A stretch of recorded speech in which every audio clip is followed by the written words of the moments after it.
Hey everyone, I'm Ms. Mulkowski, the mathematician, and today we are going to evaluate expressions. All right, so we are going to evaluate this expression right here, and we need to remember that we are using the order of operations. We need to follow the order of operations anytime that we evaluate an expression, all right? So I have it over here as GEMDAS, and if you need an explanation for why I write it that way and use a G instead of a P, you can click right there. In the first video. So this, I think, is problem number 12. I had mentioned that I had made a worksheet for order of operations when we have two operations. And so if you look in the description below, you can find a link to that worksheet. So this is number 12 on that worksheet. So you probably recently saw me do number 11, okay? And number 11 looks slightly different. Number 11 looked like negative and then 4 squared plus 10, all right? And I have both of these on that worksheet, and I made videos for both of these because they are different, okay? So notice now we have parentheses around the negative 4, all right? So I guess I'll leave that there for now. We have parentheses around the negative 4. So as we're you know what, I'm gonna erase it just so that nobody gets confused, seeing both of them on here. So now we're going to evaluate, and we're gonna follow order of operations. So we head over here and we say grouping symbols. And there are grouping symbols. There are grouping symbols around the negative 4 to tell you that you are raising negative 4 to the second power, that you are squaring negative 4.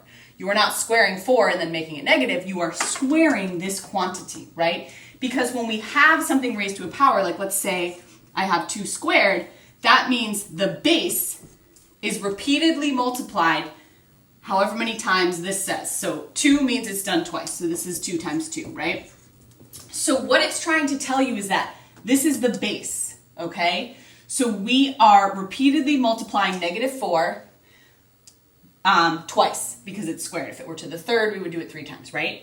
So we have 2 options. We can either do that in our head, right, and just say, okay, that's 16, or we can write it out.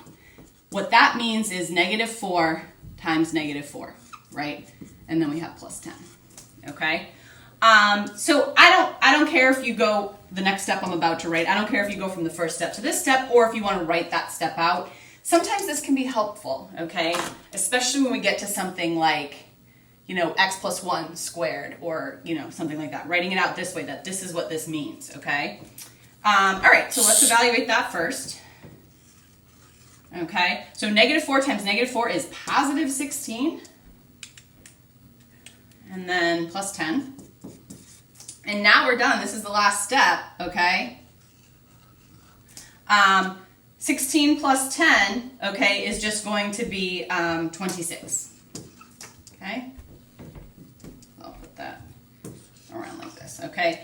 And I think for the other one, the answer was negative 6, right? So you can see clearly that there was a difference, okay? And it all has to do with, am I squaring negative 4? Or am I squaring 4 and then making it negative? So there you go. Hey everyone, I'm Ms. Mulkowski, the mathematician, and I hope you found that last video helpful. If you have any questions or if there are any topics you'd like to see me cover in future videos, definitely let me know in the comments below. Thank you again for watching. I hope you have a wonderful day, and I'm going to leave you with the most important piece of advice I can give you, which is when you're doing mathematics, always ask why.